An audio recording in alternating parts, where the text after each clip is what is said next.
네, 안녕하세요. 귀로 듣는 역사 이야기 이기환의 흔적의 역사 178회입니다. 예, 안녕하세요. 예, 이번 주는요. 얼마 전에 그 고려대 민족문화연구원 이름이 깁니다. 해외 한국학 자료센터 뭐 이런 네. 이름이 긴데 거기서 이제 자료 하나를 발굴했다고 이제 기사가 떴더라고요. 보니까 일본 교토대 예. 도서관이 소장하고 있는 한국 고문헌 자료를 이제 조사를 했는데 그 중에 이제 보물급 유물이 발견됐더라. 그 중에 이제 그 안평대군 글씨로 주조한 금속알자의 경호자인데요. 안평대군이 글씨 잘 쓰잖아요. 예. 세종대왕이 참 아들은 또 잘 낳았고 어쨌든 자식들은 또 잘 낳았잖아요. 똑똑한 사람들만 낳았는데 예. 안평대군 또 글씨도 잘 쓰고 그림도 잘 그리고 뭐 그런 뭐 그렇다 그러는데 어쨌든 그 금속알자 경호자로 쓴 역대병요라는 책. 네. 그리고 또 세종의 7번째 아들인데 평원대군 도장이 찍힌 대학연이라는 책. 그다음에 또 가장 성씨가 많은 그 성씨가 수록된 만성보 이런 희귀본이 대량 발견했는데 저는 뭐 그 중에서도 가장 관심을 끄는 유물이 있더라고요. 그 뭐 보도들도 요 유물을 이제 주목을 했는데 네. 바로 마부 오연이라는 사람한테 내린 호성공신 교서입니다. 마부요. 마부에게 뭘 내렸다고요? 공신 교서를 내렸다고요. 예, 좀 이해가 안 가는 부분이죠. 마부가 무슨 그 공신이냐 뭐 이런 예. 건데 그래서 이제 이야기가 되는 거죠. 그래서 이번 주에는 그 왜 마부가 임진왜란의 공신이 되었을까 뭐 이런 주제로 한번 해보려고요.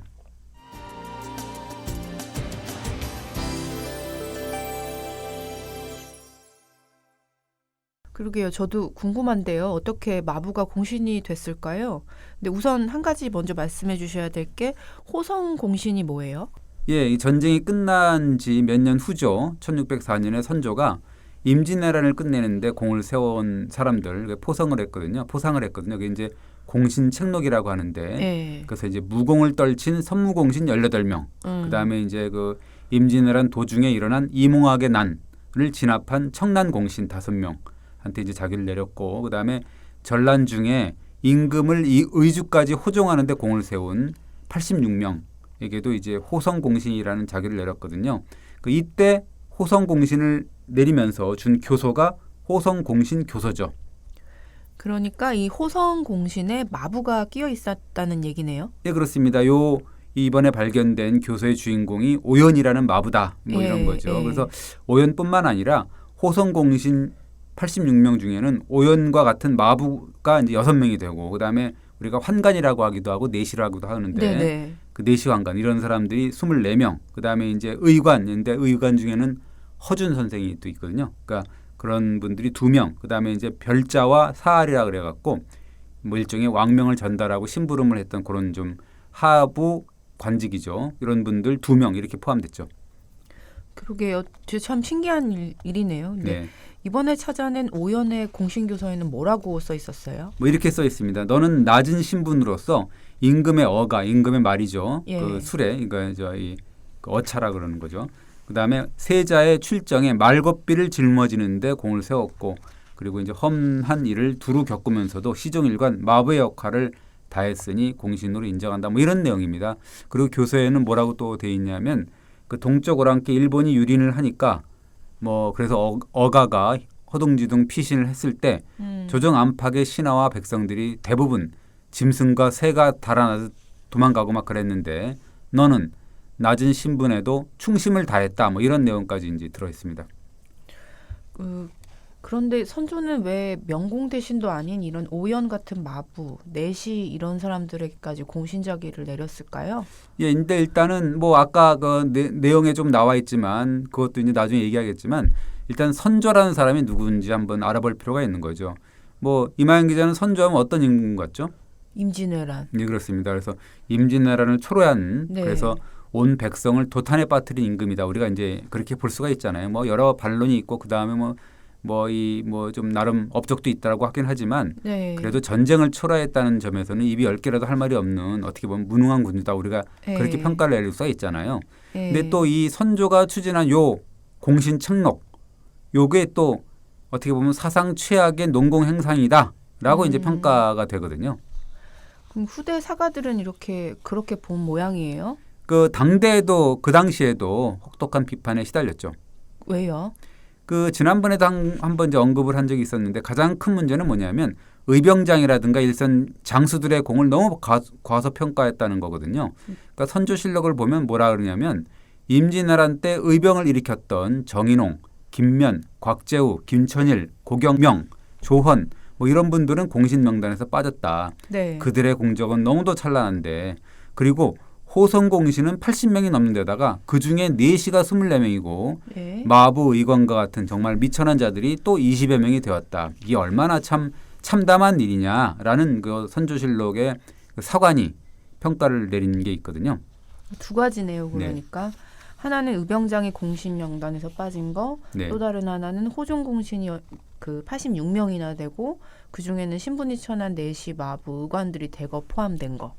예, 그렇습니다. 그래서 당대 사관이나 그때 당시에 대소신료들 같은 경우는 아마도 네. 그 공신 심사를 할 때나 책봉을 할 때나 그다음에 이제 공신이 다 이렇게 책봉이 되고 그러면 공신들끼리 모여갖고 술 한잔 먹으면서 이제 충성맹세를 하고 막 그러거든요. 그걸 이제 공신 회맹식이라고 하는데 그런 회맹식의 과정을 다 기록을 하면서 장탄식을 합니다.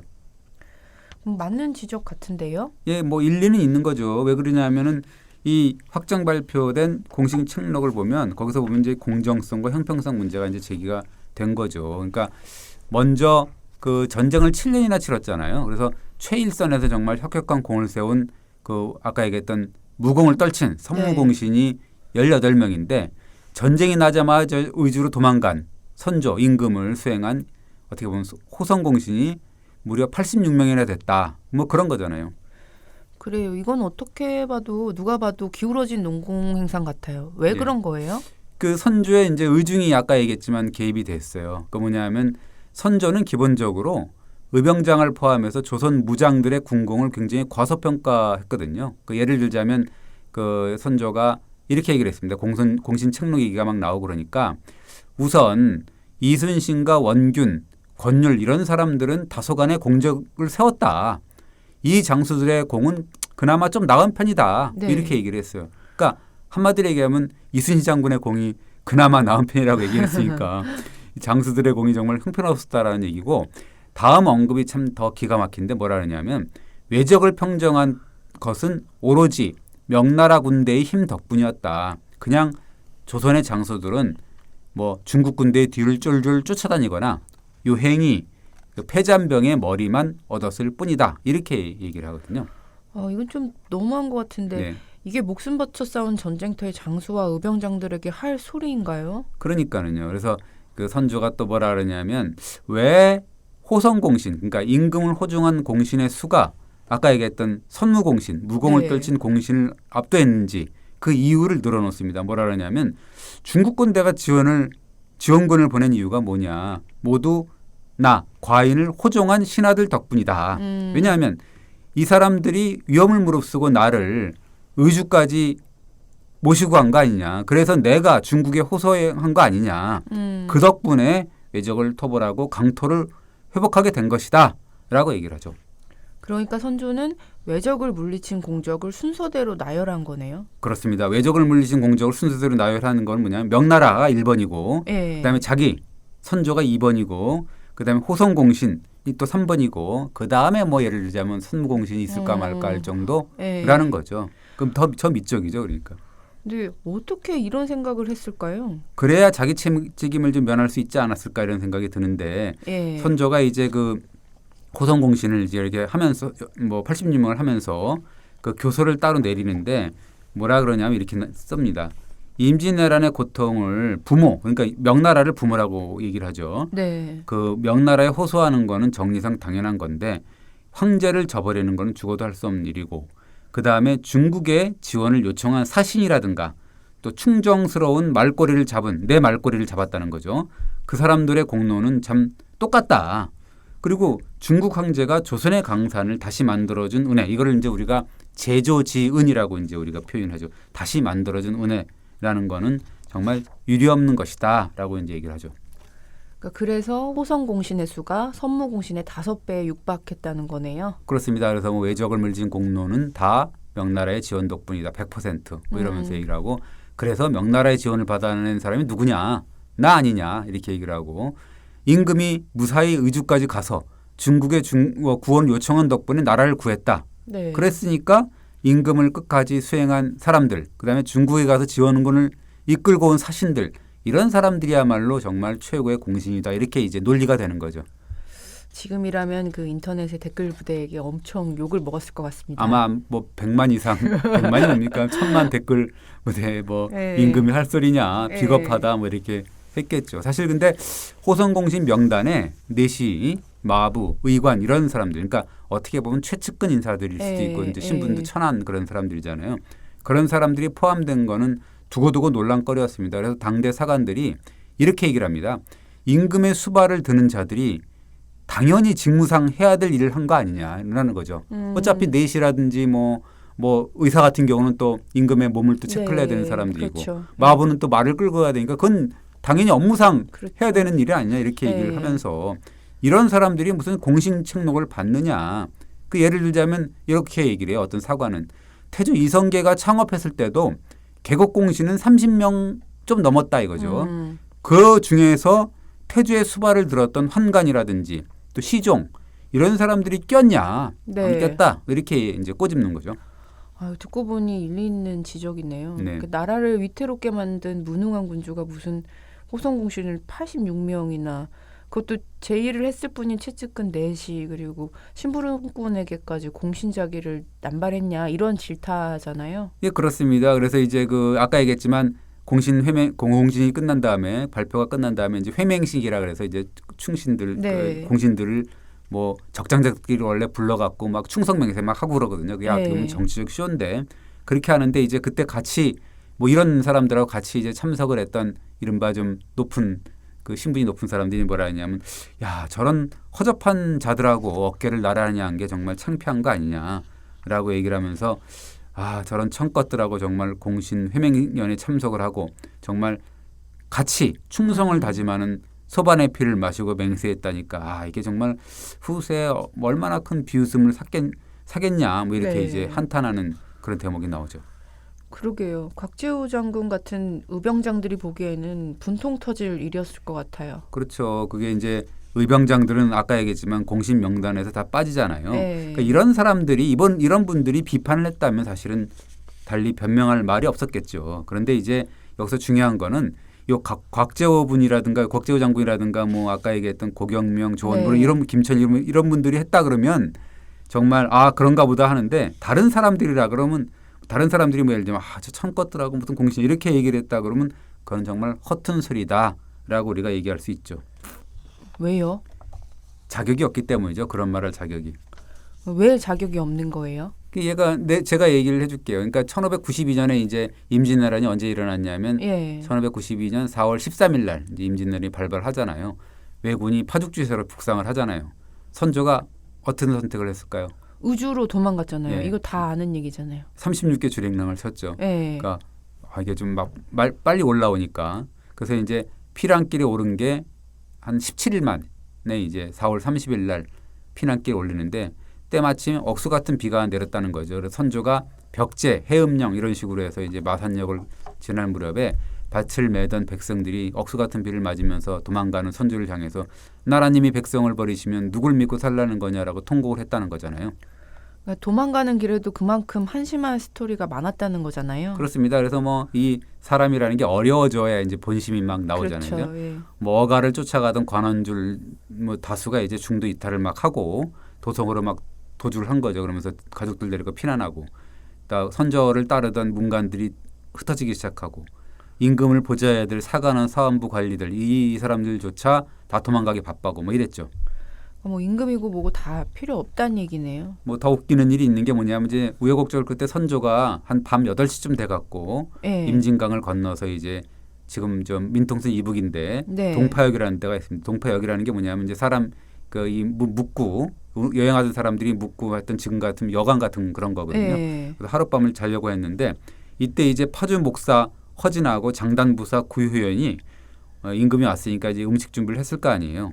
그 음식 준비 막 하고 있는데 여기서 이제 사달이 일어나는데 이 임금의 호위병들이 하루 종일 굶었거든요. 그러니까 임금 밥인지 뭔지 막 주방에 들어가고 막 닥치는 대로 먹어 치워버린 거예요. 예. 임금이고 나발이고 없는 거죠. 그러니까 갑자기 이렇게 구효연이나 허진이 보니까 임금 먹을 음식이 막 없어졌잖아요. 네. 그 이제 문책이 이제 두려운 거죠. 네. 그래서 이제 그 파진 목사하고 장담부사도 그냥 어떻게 했을 것 같아요? 글쎄요. 도망간 거죠. 36개 출행나. 정말 한심하네요. 네. 하긴 뭐 임금이 먼저 백성을 버리고 도망갔는데 무슨 할 말이 있었겠어요? 그렇죠. 그러니까 그것도 이제 서막에 불과한 건데 이게 이제 지난번에도 몇 번 얘기를 한 것 같은데 가장 극적인 도망자들이 있습니다. 이건 뭐 사실 되게 웃기는 얘기긴 한데 가장 극적인 도망자 누구였죠? 사관 사엠방이라고 지난번에 몇 번 얘기를 했을 것 같아요. 아, 예, 기억이 납니다. 예, 그렇죠. 이 사관이라는 사람들이 뭐 누구예요? 그러니까 목에 칼이 돌아와도 임금 곁에 이렇게 있으면서 예. 역사를 기록해야 되는 사람이거든요. 원래 좌우에 한 명씩 있으면서 그러는 건데 이 중차대한 시기에 임금 곁에서 임진왜란이 어떻게 일어났고 임금이 지금 뭐 하고 있는지를 정말 일거수일투족을 기록을 하고 네. 그래서 치욕의 역사를 기록해야 되는 사람들이지 않습니까? 이 사람들이 언제 도망간 거죠? 이게 1592년 6월 1일차 이 실록을 보면 분통 네. 터지는 일이 있죠. 뭐라고 써 있냐면 사관인 조존세, 김선여, 임취정, 박정현 등이 다 도망갔다. 이들은 선조 임금이 정말 자식처럼 대우했던 자들이다라는 거죠. 그러니까 임금이 막 이게 요동 땅으로 중국 땅으로 건너가야 되는 거 아니야, 도망가야 되는 거 아니야 이런 식으로 논의를 하니까 예. 우리도 도망가야 되겠다라고 이제 얘기를 했다는 거죠. 그래서 사초책을 불구덩이에 넣고 불을 싹 지른 다음에 야음을 타서 도망갔다라는 기록이 있는 거죠. 임금이 평소 엄청 총애했다는 말이 걸리네요. 그렇죠. 그 선조 임금은 이 사람들이 도망친지도 몰랐습니다. 그래서 실록을 보면 이렇게 나와 있어요.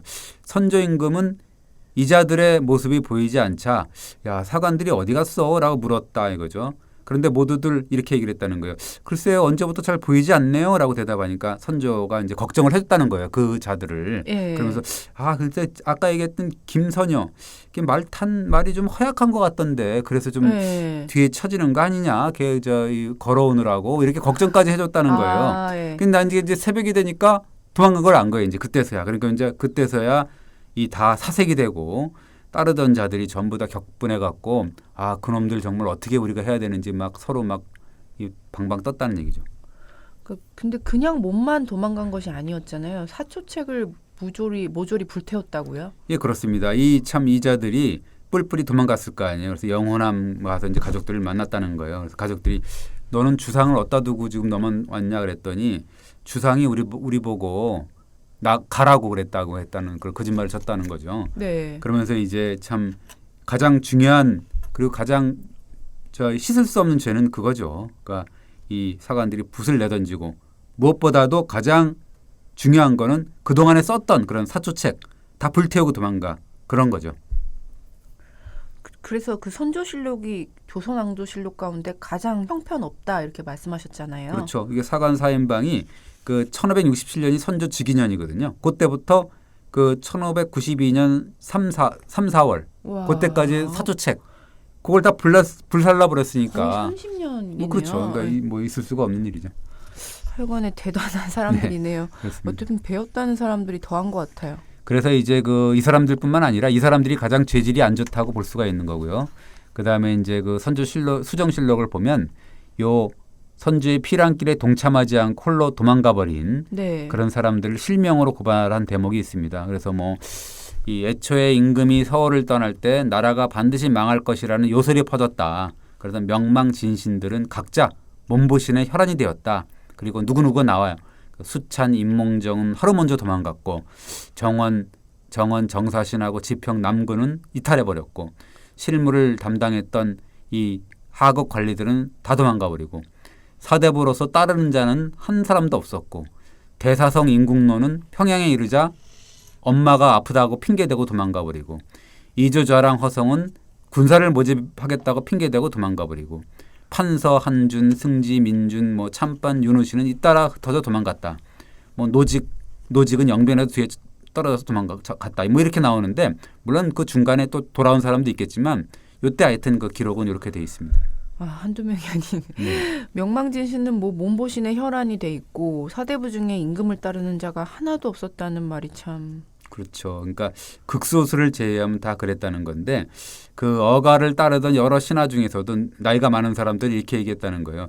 임금이 요동으로 도망가면 뭐 우리 뭐 늙고 병든 사람들도 뭐 당연히 그냥 사퇴해 버려야 되는 거 아니야? 뭐 이렇게 얘기를 했다는 거죠. 이건 뭐냐면 언제든지 네. 이 나이와 병을 핑계로 해서 임금 곁을 떠날 수 있다라는 얘기를 하는 거죠. 그리고 거기 기록을 보면 홍진이라는 사람 같은 사람은 이 임금을 시종하는 신하는 죽든 살든 임금의 행차를 따라야 된다라고 울면서 다짐하기도 하고 막 그랬다는 거죠. 뭐 어쨌든 이런 분들은 극소수였다 그럽니다. 그러니까 결국 끝까지 임금을 따른 사람들은 어떤 사람들이에요? 그러니까 선조 수정실록에 나옵니다. 수정실록도 나중에 다시 고쳐서 쓴 거거든요. 네. 원래 사초가 없어져 갖고 네. 나중에 뭐 이 개인 일기나 이런 거 다 끌어 모아 갖고 이제 수정실록을 다시 만든 거거든요. 네. 그러니까 좀 선조실록보다 조금 낫죠. 네. 어쨌든 수정실록을 보면 이렇게 나오죠. 선조나 세자 광해군을 따르는 자는 거의 없었다라고 하면서 이렇게 이제 고발을 합니다. 서울에서 의주에 이르기까지 선조를 따르던 문무관은 겨우 17명에 불과했다. 나머지는 환관 수십 명, 그러니까 아까 얘기했던 내시, 그다음에 어의 허준, 그다음에 이제 액정원이 누구냐면 아까 얘기했던 뭐 사할 별자 뭐 이런 사람들인데 왕명을 전달한 관리들 뭐 이런 사람들이 한 뭐 4-5명, 그다음에 네. 사복원이라는 사람들이 아까 얘기했듯이 마부 이런 사람들이거든요. 마부 3명 뭐 이런 사람들이 처음부터 끝까지 곁을 떠나지 않았다. 이런 기록이 있죠. 선조는 정말 배신감을 느꼈겠네요. 그래서 그 기록을 보면 거기에 이렇게 나와 있죠. 그 자기를 따라준 내시 마부 어이들을 보면서 땅이 꺼져라 한숨을 쉬면서 이렇게 얘기를 했다고 합니다. 야, 너희들이 정말 이 조동아리만 까진이라는 앞에 말이 이제 없겠죠. 사대부보다 훨 낫구나 뭐 이렇게 얘기를 했다 그럽니다. 그러니까 뭐 이 내내 임금을 네. 보필해야 될 이른바 명공 대신 사대부 뭐 이런 배신 행위를 이제 목도를 했었던 거죠, 선조는. 그러니까 그래서 선조가 그 어려운 시기에도 그 가까운 거리에서 임금을 끝까지 지켜준 최측근들에게 공신의 직위를 내리고 싶었던 걸까요? 예, 물론 이제 그렇죠. 근데 이제 그 호성공신이라는 사람들의 공적이 사실 아까 얘기했듯이 곽재우 뭐 이런 의병장들하고는 사실 견줄 수는 없는 거죠, 그죠? 네, 그거는 좀 정말 그런 것 같아요. 예, 그렇습니다. 그렇지만 어쨌든 그 천안 신분이었죠. 그때 당시에 천안 신분이죠. 어쨌든 네. 그렇지만 자기 몸보신을 위해서 도망가기 급했던 그런 명공진신, 그다음에 뭐 사대부 뭐 이런 자들보다는 훨씬 의려 있는 사람들이 아니냐 이렇게 보는 거죠.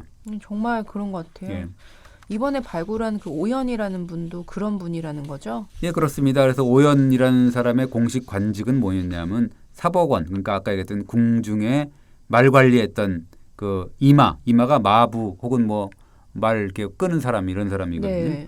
뭐 쉽게 말하면 이제 임금이 타는 어가를 몰고 관리하던 마부였다 이렇게 볼 수가 있는 건데 오연은 바로 이제 어떻게 보면 그 못난 임금이라도 정말 끝까지 모신 공로로 호성공신의 3등의 지위에 올랐다 이렇게 볼 수가 있고 석성군이라는 뭐 이런 참 대단한 자리에까지 자기까지 받은 거죠. 그러니까 마부라는 천한 신분이었던 분이 되게 출세한 거라고 볼 수도 있겠네요. 그렇습니다. 그래서 오연 같은 분들이 이제 당시에 받은 3등 상급이라는 게 굉장히 대단했죠. 초상화를 그려야 했습니다. 그래서 후세에 전하고 그다음에 본인은 물론 부모와 처자의 관작을 일당 한 단계 올리고 그리고 아들이 만약 없으면 조카나 사위의 품계까지 올리도록 하고 그다음에 적장자가 있다면 공신의 자격을 세습하도록 해라. 그리고 녹봉을 잃지 않도록 해라. 이렇게 하고 그다음에 어떤 죄를 지어도 처벌하지 않고 사면하도록 해라. 이렇게 얘기를 하고 그다음에 그 사람한테는 호위병 4명, 노비 7명, 그다음에 이제 그 따르는 잡직 2명 등을 이제 줬습니다. 수행하라고. 그다음에 논밭 60결, 그다음에 은자 5냥, 그다음에 내구마 1필. 내구마라는 게 지금으로 따지면 뭐 외제자동차 정도 됐겠죠. 그걸 1필 받았습니다. 어떻게 보면 정말 벼락 출세네요. 그러니까 그렇게 되니까 이제 당대 기득권층이 본다면 네. 얼마나 안 입고 왔겠습니까? 그러니까 마부 주제 임금의 말 좀 몰았다 그래가지고 네. 부와 명예가 정말 세습되는 자기를 받은 거잖아요, 그죠? 그렇지만 제 몸보신만 하고 도망다닌 그 잘난 사대부들과 대소 신료들보다는 낫잖아요. 그렇죠. 그게 뭐 사실은 단적인 예를 보면 아까 사초책을 불구덩이에 밀어놓고 도망간 사관 4인방 있잖아요. 이 사람들이 또 귀신같이 살아남아가지고 떵떵떵거렸거든요. 아니 그 사람들은 어떻게 됐어요? 얼마나 떵떵거렸는데요? 그 박정현 같은 사람은 이제 인조 때 네. 청나라 사절단장으로 발탁이 됐고 임취정은 뭐 이조 참판, 대사원 뭐 이런 아주 청료직을 지냈고 조존세 같은 사람은 한성 부우윤이라고 해서 뭐하고 대사성까지 오르고 김선여 이런 사람은 그나마 좀 수치스럽게 여겼다 하고 했지만 그래도 예조자랑에 이르기까지 그랬거든요. 그래서 나중에 신임이라는 분이 뭐라 그랬냐면 나라는 임진왜란이 있어도 망하진 않았지만 이 사람들 때문에 역사가 망했다라고 이제 얘기를 언급을 하거든요. 나라는 망하지 않았지만 역사는 망했다. 정말 맞는 말이네요. 예, 그렇습니다. 그러니까 이런 사람들한테 견주면 오연이라는 분의 상급은 절대 과하지 않은 거죠. 그죠? 네. 뭐 물론 아까 얘기했지만 누누이 강조하지만 의병장들이 대접 못 받은 거는 좀 안타까운 거죠. 그죠? 근데 또 돌이켜보면 임진왜란 중에 공훈을 세우고도 대접받지 못한 분들이 한둘이겠어요. 그렇습니다. 그래서 뭐 아까 얘기했지만 곽주나 의병장은 그 다음 해에 네. 그 원종 공신이라 그래서 네. 이른바 공신 대우 뭐 이런 거예요. 그게 네. 9,060명을 그냥 와그장창 줬거든요. 근데 그분들의 공이 9,060분의 1은 아니잖아요. 그렇죠. 네. 그렇게 줬다는 그런 거죠. 그 어쨌든 간에 뭐 어쨌든 그런 분들이 있고 그다음에 이제 그 사실은 이 백성들 이 이름 없는 백성들 같은 경우도 네. 아까 얘기했던 그 못난 그 임금이라든지 네. 그런 4대5다는 좀 나은 건데 예를 들자면 선조가 이 적병이 막 달려온다는 소식을 듣고 단 나흘 만에 개성에서 평양으로 막 주랭랑 막 쳤거든요. 그러니까 네. 그럼 다 도망갔을 거 아니에요, 막 그렇게. 그래서 이제 그 임금도 제대로 수라를 못 드는 밥을 못 먹는 그런 상황에 막 이렇게 딱한 처지에 놓이니까 몇몇 백성들이 정말 껍질만 벗긴 현미로 남아 밥을 지어서 바치고 막 그랬거든요. 그게 네. 백성들이거든요. 그러니까 바로 시골 농민들이거든요. 아유. 이게 그 기록에 나옵니다. 자기는 굶어도 임금은 굶기지 않아야겠다는 말이잖아요. 예. 참 어떤 눈물 날 그렇죠. 정도네요. 그러니까 예. 이 정말 못난 임금, 못난 관리들보다는 훨 낫다는 그런 얘기죠. 사실 이런 분들이 진정한 뭐 공신이 아니겠나 예. 뭐 이런 생각이 듭니다. 우리가 맨날 그 고관대작에만 초점을 맞추는 경향이 있잖아요. 네. 이게 호성공신에 든 분들이 어떤 분들인지 살짝 알아보면 어떨까요? 그렇죠. 그러니까 뭐 이름 모를 백성들이 어쩔 수 없죠. 이름을 네. 모르니까. 그러나 이제 지금 명단에 오른 분들 그래서 네. 이름 석자는 좀 소개할까 하는데 그 뭐 선조 수정실록에도 좀 나오고 그다음에 그 호성공신 2등에 책봉됐던 윤두수, 윤군수 뭐 이런 분들이 네. 그 이 선조의 의주 몽진기를 수행하면서 겪은 일을 기록한 책이 있거든요. 뭐 용사 호종록이라는 책이 있는데 거기에 이제 그나마 뭐 이분들의 어떤 그 이 간략한 이력이 나옵니다. 거기 보면 황간으로 이름을 보좌한 분들이 24명 명단이 쭉 나오는데요. 뭐 김기문, 뭐 최연선 이런 쭉 해갖고 명단이 쭉 나옵니다. 그럼 뭐 나중에 기사를 보면 될 것 같습니다. 24명이 있고요. 또 아무래도 임금 수발을 든 건 이제 내시들이 많았겠죠. 예, 그렇습니다. 뭐 24명이나 받았으니까. 그리고 이제 왕명을 전달하고 뭐 이랬던 내수사 별좌, 뭐 최세준, 그다음에 사알, 이분 뭐 정육품의 잡직인데 하부 관리죠. 어쨌든 그런 네. 홍택 이런 분도 관작을 받았는데 공신된 분들 중에서는 아까 잠깐 언급을 했지만 허준 선생이 이제 눈에 띄죠. 동의보감을 편찬한 허준 선생요. 그렇죠. 예. 이분은 허준 선생은 그 당시에 공신 책록에서 3등 그 양평군에 봉해지는데 이 2년 뒤에는 또 임금의 병을 잘 고쳤다 이래가지고 보국 순록 대부 정일품이거든요. 예. 거기까지 오릅니다. 오르긴 하는데 이제 거기서 이제 또 와글와글 합니다. 의관 주제에 너무 터무니없는 관작 아니에요? 뭐 이렇게 뭐 극심한 반발이 뭐 이렇게 있어갖고 결국 단 3일 만에 이 보국 순록대부 관작은 취소가 되죠. 아, 조선시대 신분이란 참. 예. 요즘 같으면 그 의사는 대한민국에서 가장 머리 좋다는 학생들이 하는 분야잖아요. 예, 그렇습니다. 그 당시에는 좀 천대받았던 것 같아요. 그렇죠. 예. 허준 선생 말고도 의관 중에 공신이 된 분이 있습니다. 이공기라는 인물이더라고요. 예. 이분은 사실은 침술 전문이었던 것 같아요. 그러니까 예. 침술이라는 게 지금으로 따지면 침 놓고 뭐 이런 분들인데 그렇죠. 예. 그 약간 째기도 하고 그래서 약간 외과 의사의 어떤 그런 기능을 좀 했던 그런 분인 것 같은데 예. 아마 허준 선생의 전공은 침술은 아니었던 것 같아요. 뭐 조금 침술은 좀 그렇고 이제 침술은 요 이공기라는 분이 담당을 했던 것 같습니다. 마의도 있었다면서요? 예, 이 마이가 있었다는 것도 좀 신기한 거예요. 마이가 뭐예요? 그 말을 고치는 사람이잖아요. 그죠? 아, 예, 예. 그 사람도 공신 명단에 있었는데요. 이 보니까 익성군에 봉해졌거든요. 김웅수라는 분인데 이 선조실록을 보니까 마부라고 돼 있고 근데 이제 아까 얘기했던 그 용사 호종록을 보면 마의다 뭐 이런 분이죠. 그러니까 말을 돌보는 수의사가 당당히 공신록에 올랐다 이것도 사실 굉장히 큰 뉴스였지 않았을까. 그러니까 얼마나 기득권들이 참 땅을 쳤겠습니까, 그죠? 정말 기득권층이 방방 뜰만 했겠네요. 그랬겠죠. 근데 이번에 공신교서가 확인된 오연이라는 인물에 대해서는 자세한 인적 사항도 나와요? 거기 그 용사 호종록에 살짝 나오는데요. 뭐라고 나오냐면 충남 부여의 정병으로 어가를 호위했다 이렇게 기록이 돼 있더라고요. 그러니까 네. 정병이 뭐냐면 일반 양인, 그러니까 사대부는 또 군대를 안 갔단 말이에요. 또 뺀질대고서 그 신분사회니까 그랬겠지만 어쨌든 그 일반 양인, 농민으로 구성된 어떻게 보면 정규병이거든요. 네, 정규병. 네. 그런 사람으로 이제 그때 임진왜란이 났으니까 이제 뭐 발탁이 됐겠죠. 하지만 이번에 발굴된 교서에는 어가와 세자의 말고삐를 잡고 마부의 역할을 다했다 이렇게 나오잖아요. 선조실록에는 이제 오연의 직책이 이마, 마부라고 했거든요. 아마 네. 오연이 부여 출신의 사병인데 군대에 이렇게 징집됐다가 선조를 수행하게 된 게 아니냐. 이게 어떻게 보면 적절한 비유인지는 모르겠지만 사병으로 군복무하다가 운 좋게 청와대 운전병으로 발탁된 케이스. 아, 네. 예.